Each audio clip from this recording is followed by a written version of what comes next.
ನಮಸ್ಕಾರ, ನಾನು ಶಂಕರ್ ಹೆಗಡೆ, ಜ್ಯೋತಿಷಿ. ಗುರು ಬದಲಾವಣೆ ಈಗ ಚರ್ಚೆಯಲ್ಲಿರುವಂಥ ಒಂದು ಮುಖ್ಯವಾದಂಥ ವಿಚಾರ. ಗುರು ಕರ್ಕಾಟಕಕ್ಕೆ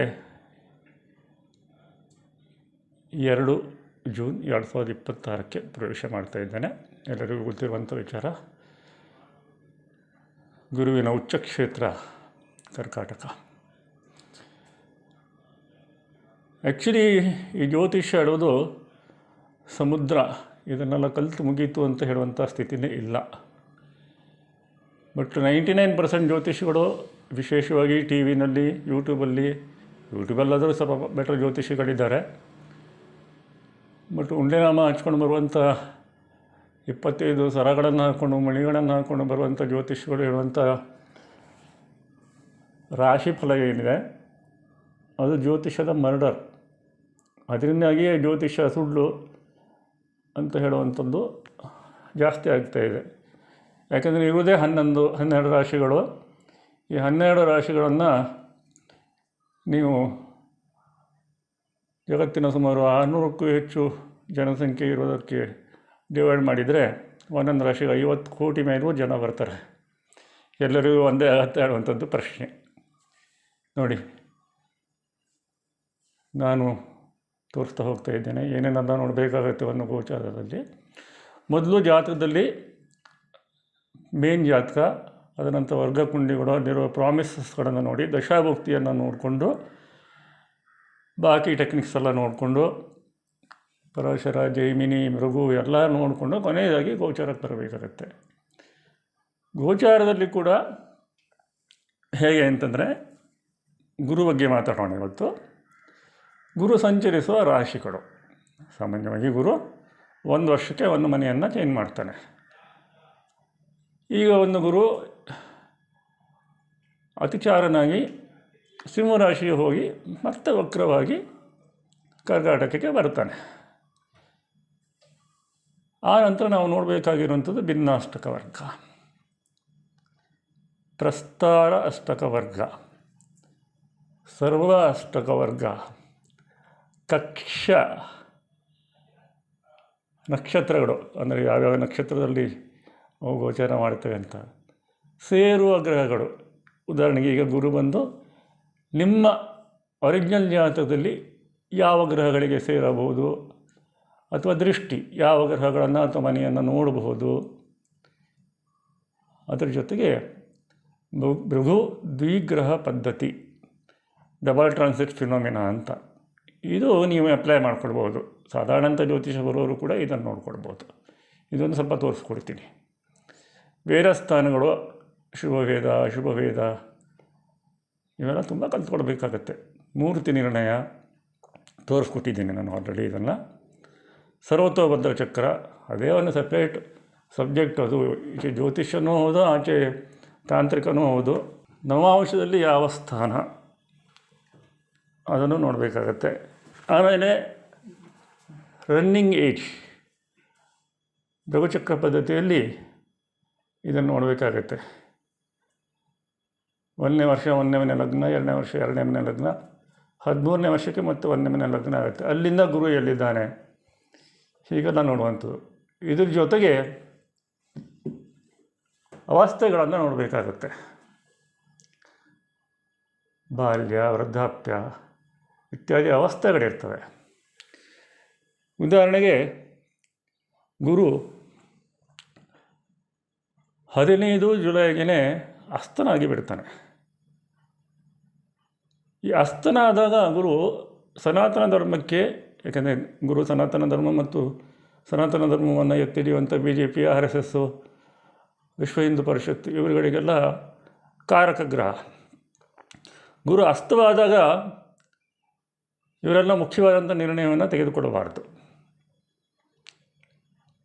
ತೊಂದರೆ ಆಗುತ್ತೆ. ನೋಡಿ, ಈಗ ಹೊಸ ಲೋಕಸಭೆ ಎಲೆಕ್ಷನಲ್ಲಿ ಗುರು ಅಸ್ತವಾದಾಗ ಎಲೆಕ್ಷನಿಗೆ ಹೋದರು. ಬಟ್ ರಿಸಲ್ಟ್ ಬರೋ ಹೊತ್ತಿಗೆ ಜಸ್ಟ್ ಗುರು ಅಸ್ತ ಒಂದು ಸ್ಥಿತಿಯನ್ನು ಮುಗಿಸಿ ಜಸ್ಟ್ ಉದಯ ಆಗಿದ್ದ. ಅದನ್ನು ನಾವು ಬಾಲ್ಯಾವಸ್ಥೆ ಅಂತ ಕರಿತೀವಿ. ಜಸ್ಟ್ ಹಾಗಾಗಿ ಹಾಗೂ ಹೆಂಗೂ ಮಾಡಿ ಕೋಲೇಷನ್ ಗೌರ್ಮೆಂಟನ್ನು ಮಾಡಲಿಕ್ಕೆ ಸಾಧ್ಯ ಆಯಿತು ಕಷ್ಟಪಟ್ಟು. ಇದನ್ನು ಬಿ ಜೆ ಪಿಯವರು ಹೇಳ್ಕೊಡ್ಬಾರ್ದು, ಇಂಥ ಟ್ರಿಕ್ಸ್ ಎಲ್ಲ. ಅದರಲ್ಲೂ ನಮ್ಮ ಧ್ವನಿ ಸರಿಯಿಲ್ಲ, ಕೆಮ್ತಾನೆ ಮಾಡ್ತಾಯಿದ್ದೀನಿ ವಿಡಿಯೋ, ಆದರೂ ಹೇಳಿದ್ದೀನಿ. ಇದಿಷ್ಟೇ, ಇನ್ನು ಮುಂದೆಲ್ಲ ಅದ್ರ ಬಗ್ಗೆ ಸಪ್ರೇಟಾಗಿ ವಿಡಿಯೋ ಮಾಡೋಣ. ಈಗ ನೆಕ್ಸ್ಟ್ ನೋಡೋಣ. ಇಲ್ಲಿ ನೋಡಿ, ಇದು ತಮಿಳುನಾಡಿನ ಹೊಸ ಮುಖ್ಯಮಂತ್ರಿ ಜೋಸೆಫ್ ವಿಜಯ್ ಅಥವಾ ದಳಪತಿ ವಿಜಯ್ ಅವರ ಜಾತಕ. ಹೇಗೆ ನೋಡೋದು ಅಂತ ಸ್ವಲ್ಪ ನೋಡೋಣ. ಡಬಲ್ ಟ್ರಾನ್ಸಿಟ್ ಫಿನಾಮಿನ ಹೇಳ್ಕೊಡ್ತೀನಿ, ಭಾಳ ಸುಲಭದಲ್ಲಿ ನೋಡ್ಕೊಡ್ಬೋದು. ಒಂದು 35% ವರ್ಕ್ ಆಗುತ್ತೆ. ಅದು ದಶಾಭುಕ್ತಿ ಸಪೋರ್ಟಿವ್ ಬಂದಂತೂ ಪಕ್ಕ ವರ್ಕ್ ಆಗುತ್ತೆ. ಈ ಜಾತಕದಲ್ಲಿ ಸಹಜವಾಗಿ ಎಲ್ಲರಿಗೂ ಒಂದು ಕನ್ಫ್ಯೂಷನ್ ಬರುತ್ತೆ. ರಾಶಿಕುಂಡಿ ಮಟ್ಟಿಗೆ ಬಂದರೆ ಶುಕ್ರ 12ನೇ ಮನೆಯಲ್ಲಿ ಬಾಧೆಗೊಳಗಾಗಿ ಕೇತುವಿನ ಜೊತೆಗೆ ಹೇಗೆ ಅರ್ಥೋಟ್ ಫಿಲ್ಮ್ ಸ್ಟಾರ್ ಆದರು ಅಂತ. ಕೇತು ಸೂಕ್ಷ್ಮತೆಗೆ ಸಂಬಂಧಿಸಿದಂಥ ಗ್ರಹ, ಬೂಸ್ಟ್ ಮಾಡ್ತಾನೆ, ತಾನಿರೋ ಗ್ರಹದ ಶಕ್ತಿಯನ್ನು ಬೂಸ್ಟ್ ಮಾಡ್ತಾನೆ. ಹಾಗಾಗಿ ಶುಕ್ರ ಫಿಲ್ಮ್ ಲ್ಯಾಂಡಿಗೆ ಕಾರಕನಾದಂಥ ಗ್ರಹ ಬೂಸ್ಟ್ ಆಯಿತು. ಜೊತೆಗೆ ರಾಹು ಕೇತುವಿನ ಆ್ಯಕ್ಸಿಸ್ಸಿಗಲ್ಲಿ PR ಅಂತ ಕಾಣ್ತಾ ಇದೆಯೋ ಪ್ರಾಣಪದ, ಅದು ರಾಶಿಕುಂಡಿಯಲ್ಲೇ 6 ನಿಮಿಷಕ್ಕೆ ಬದಲಾಗಿಬಿಡುತ್ತೆ. ಉಳಿದ ನವಾಂಶ ಷಷ್ಠಾಂಶದಲ್ಲಿ ಬರೀ 5 ಸೆಕೆಂಡೇ ಬದಲಾಗುತ್ತೆ. ಹಾಗಾಗಿ ಒಂದು ಜಾತಕದಾಗಿ ಇನ್ನೊಂದು ಜಾತಕ ಇರೋದೇ ಇಲ್ಲ. ಸೊ ಪ್ರಾಣಪದ ರಾಹು ಕೇತು ಆ್ಯಕ್ಸಿಸ್ಸಿಗೆ ಬಂದಾಗ ಪ್ರಾಣಪದ ಕೂಡ ಒಳ್ಳೆಯದನ್ನು ಕೊಡ್ತವೆ. ರಾಹು ಕೇತು ಶುಕ್ರ ಎಲ್ಲ ಪೊಟೆನ್ಷಿಯಲೈಸ್ ಆಗಿಬಿಟ್ಟು ನೋಡಿ, ಅಲ್ಲಿ ರಾಹು ಮುಕ್ತಿಯಲ್ಲಿಯೇ ಇವರಿಗೆ ಗೆಲುವು ಸಿಕ್ಕಿರುವಂಥದ್ದು. ಇಂಥವೆಲ್ಲ ತುಂಬ ಇರ್ತವೆ ಜ್ಯೋತಿಷ್ಯದಲ್ಲಿ. ಇದು ನಾನೇ ಕಂಡುಹಿಡಿದಂಥದ್ದು, ಇದು ಪುಸ್ತಕದಲ್ಲಿ ಇಲ್ಲ. ಇದು ದೇವರ ದಯೆಯನ್ನು ಸಡನ್ನಾಗಿ ಕಂಡುಹಿಡಿದೆ. ಆಮೇಲೆ ನೋಡಿ, ಅವ್ರದ್ದು ಮಿಥುನ ಲಗ್ನ. ಸಂಚಾರದಲ್ಲಿರುವಂಥ ಗುರುವನ್ನು ನಾವು ನೋಟ್ ಮಾಡಬೇಕು, ಶನಿಯನ್ನು ನೋಟ್ ಮಾಡಬೇಕು. ಶನಿ ಆಲ್ರೆಡಿ ಅಲ್ಲಿ ಮೀನರಾಶಿಯಲ್ಲಿದ್ದೆ ಎಲೆಕ್ಷನ್ ಟೈಮ್ನಲ್ಲಿ. ಅದು ಲಗ್ನದಿಂದ 10ನೇ ಮನೆ, ಅಲ್ಲ 33 ಸರ್ವಾಷ್ಟಕ ವರ್ಗ ಬಿಂದು ಇದೆ. ಸಮುದಾಯ ಅಷ್ಟಕ ವರ್ಗ ಅಂತ ನಿಮಗೆ ಕಾಣ್ತಾ ಇದೆ ನೋಡಿ, ರೈಟ್ ಹ್ಯಾಂಡ್ ಸೈಡಿಗೆ ಅಲ್ಲಿದೆ. ಗುರು ಲಗ್ನದಲ್ಲೇ ಇದ್ದ, ಅಲ್ಲಿ ಬಿಂದು ಕಡಿಮೆ 23. ಆದರೆ ಅಲ್ಲಿ ಜಾಯಿಂಟ್ ಇನ್ಫ್ಲುಯೆನ್ಸನ್ನು ನೋಡಬೇಕು, ಹಾಟ್ಸ್ಪಾಟ್ ಯಾವುದಾಗತ್ತೆ ಅಂತ. ಶನಿ ತನ್ನ 10ನೇ ದೃಷ್ಟಿಯಿಂದ 7ನೇ ಮನೆಯನ್ನು ನೋಡ್ತಾ ಇದ್ದ.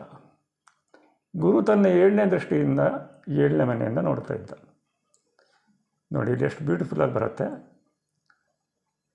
7ನೇ ಮನೆ 4ನೇ ಮನೆಯಿಂದ 4ನೇ ಮನೆ. 4ನೇ ಮನೆ ಜ್ಯೋತಿಷ್ಯದಲ್ಲಿ ಸಿಂಹಾಸನ ಸ್ಥಾನ. 7ನೇ ಮನೆ 10ನೇ ಮನೆಯಿಂದ 10ನೇ ಮನೆ. 10ನೇ ಮನೆ ಕರ್ಮಸ್ಥಾನ, ಉದ್ಯೋಗ, ಕರ್ಮ, ವೃತ್ತಿ ಇದಕ್ಕೆಲ್ಲ ಸಂಬಂಧಿಸಿದಂಥ ಸ್ಥಾನ. ಸೊ ಜಾಯಿಂಟ್ ಇನ್ಫ್ಲುಯೆನ್ಸ್ ಬಂದುಬಿಟ್ಟು 7ನೇ ಮನೆಗೆ ಬಂತು. ಅಫ್ಕೋರ್ಸ್ 7ನೇ ಮನೆ ಮದುವೆಗೆ ಭಾಳ ಇಂಪಾರ್ಟೆಂಟ್ ಆದಂಥ ಸ್ಥಾನ. ಏನೋ ಅವರು ವೈವಾಹಿಕ ಜೀವನದಲ್ಲಿ ಸ್ವಲ್ಪ ರಗಡ ಆಗಿದ್ದನ್ನು ನಾವು ಕೇಳಿದ್ದೀವಿ. ನೋಡಿ, ಅಲ್ಲಿ 27 ಸರ್ವಾಷ್ಟಕ ವರ್ಗ ಬಿಂದುಗಳಿವೆ ಸಮುದಾಯ ಅಷ್ಟಕ ವರ್ಗದ ಬಿಂದುವಿನಲ್ಲಿ. ಒಳ್ಳೆ ಬಿಂದುಗಳು. ಹಾಗಾಗಿ ದಶಾಭುಕ್ತಿ ನಾನು ತೋರಿಸ್ಬಿಟ್ಟು ಯಾಕೆ ಒಳ್ಳೆಯದಾಯಿತು ಅಂತ ಇವರು ಮುಖ್ಯಮಂತ್ರಿ ಆದರು. ಹೀಗೆ ಗುರು ಶನಿ ಇಬ್ಬರು ಸೇರಿ ಎಲ್ಲಿ ಇನ್ಫ್ಲುಯೆನ್ಸ್ ಮಾಡ್ತಿದ್ರೋ ಆ ಮನೆಯನ್ನು ನೋಡ್ತಾ ಹೋಗ್ಬೇಕು. ಇದೊಂದು 35% ವರ್ಕ್ ಆಗುತ್ತೆ. ಉಳಿದಂತೆ ಬಾಕಿ ಗ್ರಹಗಳನ್ನು ನೀವು ತೆಗೆದುಕೊಂಡು ನೋಡಿದಾಗ ಅದು ತೋರಿಸುತ್ತೆ. ಈಗ ಮುಂದಿನ ಜಾತಕ ನೋಡಿ, ಮಾನ್ಯ DK ಶಿವಕುಮಾರ್ ಅವರ ಜಾತಕ. ಇಲ್ಲಿ ವಿಶೇಷತೆ ಏನಂತಂದರೆ, ಅವರು ಪ್ರಮಾಣ ವಚನ ತೊಗೊಳ್ತಿರುವಂಥದ್ದು 3ನೇ ತಾರೀಕಂತೆ. ಗುರು ಉಚ್ಚಕ್ಷೇತ್ರಕ್ಕೆ ಬಂದ ಮೇಲೆ ಅದಕ್ಕೆ ಆರೋಹಿ ಅಂತ. ಆರೋಹಿ ಗುರು ಇದ್ದಾಗ, ಆರೋಹಿ ಅಂತಂದರೆ ನೀಚಕ್ಷೇತ್ರದಿಂದ ಉಚ್ಚಕ್ಷೇತ್ರಕ್ಕೆ ಹೋಗುವಂಥದ್ದು. ಇನ್ನೇನು ಉಚ್ಚಕ್ಷೇತ್ರ ಕಾಲಿಡ್ತಾನೆ ಹೇಳೋ ಟೈಮ್ನಲ್ಲಿ ಇವರಿಗೆ ಒಳ್ಳೆಯದಾಯಿತು. ಶನಿ ತನ್ನ 10ನೇ ದೃಷ್ಟಿಯಿಂದ ಸ್ಪಾಟ್ ನೋಡ್ಕೊಡಿ, ಆ ಹಾಟ್ ಸ್ಪಾಟ್ ಧನು.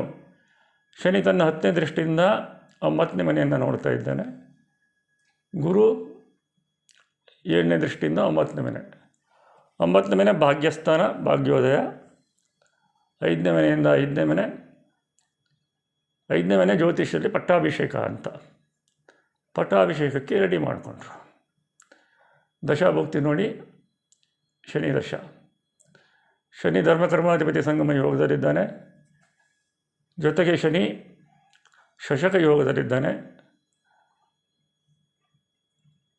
ಷಷ್ಟಾಷ್ಟಮ ವ್ಯಯಾಧಿಪತಿಗಳು ನೀಚರಾದಾಗ ಅವು ವಿಶೇಷವಾದ ಫಲ ಕೊಡ್ತವೆ. ಗುರು ಎಲ್ಲದನ್ನು ಕೊಡ್ತಾ ಇದ್ದಾನೆ. ಚಂದ್ರಭುಕ್ತಿ, ಚಂದ್ರ ಉಚ್ಚ, ಅದನ್ನು ಮೇಷಲಗ್ನಕ್ಕೆ ಸೂರ್ಯಚಂದ್ರನ ಒಟ್ಟಿಗಿರೋದು ಬಹಳ ಒಳ್ಳೆಯದು. ಸಿಂಹಾಸನ ಸ್ಥಾನದ ಅಧಿಪತಿ. ಇನ್ನು ಇಲ್ಲಿ ಅಷ್ಟಕ ವರ್ಗವನ್ನು ನೋಡಿದರೆ ಚಂದ್ರನ ಭಿನ್ನಾಷ್ಟಕ ವರ್ಗ ನೋಡ್ಕೊಳ್ಳಿ, ಅಲ್ಲಿ 5 ಬಿಂದು ಇದೆ, ಅದು ಬಹಳ ಒಳ್ಳೆಯದು. ಶನಿಯ ಭಿನ್ನಾಷ್ಟಕ ವರ್ಗ ನೋಡಿ 3 ಇದೆ, ಸ್ವಲ್ಪ ಅಲ್ಲಿಗೆ ಆಯ್ತದು. ಆದರೆ ಸಮುದಾಯ ಅಷ್ಟಕ ವರ್ಗದಲ್ಲಿ ಶನಿಗೆ 31 ಇದೆ, ಇದು ಬಹಳ ಇಂಪಾರ್ಟೆಂಟು. ಚಂದ್ರನಿಗೆ 28 ಇದೆ. ನಾನು ಅದಕ್ಕೆ ಹೇಳಿದ್ದು, ನನ್ನ ಹಿಂದಿನ ವಿಡಿಯೋ ನೋಡ್ಬೋದು, ಡಿ ಕೆ ಶಿವಕುಮಾರ್ ಅವರು CM ಆಗುವ ಕಾಲ ಬಂತ ಅಂತ ಹೇಳಿದ್ದೆ. ಯಾವುದೇ ಲೆಕ್ಕದಲ್ಲೂ ಶನಿ ದಶ ಚಂದ್ರಭುಕ್ತಿನಲ್ಲಿ ಅವರು ಮುಖ್ಯಮಂತ್ರಿ ಹಾಗೇ ಆಗ್ತಾರೆ ಅಂತ ಹೇಳಿದ್ದೆ, ಅದು ನಿಜ ಆಗಿದೆ. ಹೀಗೆ ಎಲ್ಲವನ್ನು ಸೇರಿಸಿ ನಾವು ನೋಡ್ತಾ ಹೋಗಬೇಕು. ಈಗ ಗುರು ಕರ್ಕಾಟಕಕ್ಕೆ ಬಂದ ಮೇಲೆ ಮೀನ ಹಾಟ್ಸ್ಪಾಟ್ ಆಗುತ್ತೆ, ಯಾಕಂದರೆ ಶನಿ ಅಲ್ಲೇ ಇರ್ತಾನೆ, ಮೀನದಲ್ಲೇ ಇರ್ತಾನೆ. ಗುರು ತನ್ನ 9ನೇ ದೃಷ್ಟಿಯಿಂದ ಮೀನವನ್ನು ನೋಡ್ತಾನೆ. ಈಗ ನೋಡಿ, ಇವರಿಗೆ ಡಿ ಕೆ ಶಿವಕುಮಾರ್ ಅವರಿಗೆ ಅದು 12ನೇ ಮನೆ ಆಗುತ್ತೆ. 12ನೇ ಮನೆ ಏನು, ವ್ಯಯಸ್ಥಾನ, ಖರ್ಚು ಮಾಡಿಸುತ್ತೆ, ಸ್ಪಿರಿಚುವಾಲಿಟಿಗೆ ಸಂಬಂಧಿಸಿದಂಥ ಮನೆ.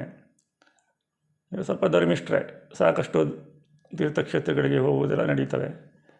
ಖರ್ಚಂತೂ ಆಗುತ್ತೆ, ಆಗಲೇಬೇಕು, ಅಭಿಮಾನಿಗಳಿಗೆಲ್ಲ ಒದಗಿಸಲೇಬೇಕಲ್ಲ ಆಹಾರಗಳನ್ನೆಲ್ಲ. ಹೀಗೆ ನೋಡ್ತಾ ಹೋಗಬೇಕು. ಅದೇ ತಳಪತಿ ವಿಜಯವರ ಜಾತಕಕ್ಕೆ ಹೋದರೆ ನೋಡಿ, ಈಗ ಗುರು 9ನೇ ದೃಷ್ಟಿನ 10ನೇ ಮನೆ ನೋಡ್ತಾನೆ, ಶನಿ ಅಡ್ಡ ಇರ್ತಾನೆ, 33 ಸರ್ವಾಷ್ಟಕ ವರ್ಗ ಬಿಂದು ಇದೆ ಅಲ್ಲಿ. ಸೊ ತಮ್ಮ ಕಾರ್ಯಕ್ಷಮತೆಯನ್ನು ತೋರಿಸ್ತಾರೆ ಅವರು, ಭಾಳ ಚೆನ್ನಾಗಿರುತ್ತೆ. ಹೀಗೆ ನೀವು ನಿಮ್ಮ ಲಗ್ನದಿಂದ, ರಾಶಿಯಿಂದ ಅಲ್ಲ, ಲಗ್ನದಿಂದ ಮೀನು ಎಷ್ಟನೇ ಮನೆ ಆಗುತ್ತೆ ಅಂತ ನೋಡಿಕೊಂಡು ಹೇಳ್ಬೋದು. ಉದಾಹರಣೆಗೆ ತುಲಾ ಲಗ್ನ ಇದೆ ಅಂತ ಇಟ್ಕೊಳ್ಳಿ, ರಾಶಿಯಿಂದ ಅವರು ಸ್ವಲ್ಪ ನೋಡ್ಕೊಳ್ಳಿ, ನಿಮಗೆ ಅರ್ಥ ಆಗದಿದ್ದರೆ ಎಷ್ಟು ಬರುತ್ತೆ ನೋಡ್ಕೊಳ್ಳಿ. ತುಲಾ ಲಗ್ನದಿಂದ ಅದು 6ನೇ ಮನೆ ಆಗುತ್ತೆ. 6ನೇ ಮನೆ ಯಾವುದೋ ಸಂಬಂಧಿಸಿದ್ದು, ರೋಗಸ್ಥಾನ, ಶತ್ರುಪೀಡೆ, ಕೋರ್ಟ್ ಕಚೇರಿ ವ್ಯವಹಾರ, ಆಮೇಲೆ ಕಾಂಪಿಟೇಷನ್ನು, ಹೀಗೆಲ್ಲ ತುಂಬ ಬರುತ್ತೆ. ಈಗ ನಿಮಗೆ ಅನಾರೋಗ್ಯ ಇದೆ, ದಶಾಭುಕ್ತಿ ಸರಿ ಇಲ್ಲ ಅಂತಂದರೆ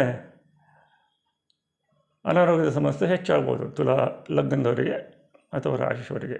ಲಗ್ನದಿಂದ ಹೆಚ್ಚು ನೋಡ್ಕೊಳ್ಳಿ. ಅಥವಾ ಇನ್ನು ಏನಾದರೂ ಕೋರ್ಟ್ ಕೇಸ್ ನಡೀತಿದೆ, ಜೈಲಿಗೆ ಹೋಗುವಂಥ ಸಾಧ್ಯತೆ ಇದೆ ಅಂತ ನಿಮ್ಮ ಅಡ್ವೊಕೇಟ್ ಹೇಳಿದರೆ ಭಾಳ ಎಚ್ಚರಿಕೆ ತಗೊಳ್ಬೇಕು. ಗುರು ಮತ್ತು ಶನಿಗೆ ಪರಿಹಾರಗಳನ್ನು ಮಾಡಿಕೊಳ್ಬೇಕು. ಈ ರೀತಿಯಾಗಿ ಡಬಲ್ ಟ್ರಾನ್ಸಿಟ್ ಫಿನಾಮಿನಾವನ್ನು ನೋಡ್ಬೋದು. ಇದು ಒಂದಿಷ್ಟು ಸರಿಯಾದ ಕ್ರಮ. ಬಟ್ ನಾನು ಹೇಳ್ದಲ್ಲ, ಫಸ್ಟಿಗೆ ತೋರಿಸಿದ್ನಲ್ಲ ಚಾರ್ಟು, ಇದಿಷ್ಟನ್ನು ನೋಡಲಿಕ್ಕೆ ಕನಿಷ್ಠ ಅಂತಂದ್ರೂ 2.5 ಗಂಟೆ ಬೇಕಾಗುತ್ತೆ ಒಂದು ಜಾತಕಕ್ಕೆ. ಹಾಗಾಗಿ ಇದ್ರ ಮೇಲೆಲ್ಲ ವಿಡಿಯೋ ಮಾಡ್ತಾ ಹೋದರೆ ಒಂದು 15-20 ವಿಡಿಯೋಗಳಾಗ್ಬೋದು ವಿತ್ ಎಕ್ಸಾಂಪಲ್ಸ್. ಈ ಸದ್ಯಕ್ಕೆ ನಾನು 2 ಎಕ್ಸಾಂಪಲ್ಸ್ ತೋರಿಸಿದ್ದೇನೆ. ಮತ್ತೆ ಮುಂದಿನ ವಿಡಿಯೋಗಳಲ್ಲಿ ಭೇಟಿಯಾಗೋಣ. ನಮಸ್ಕಾರ.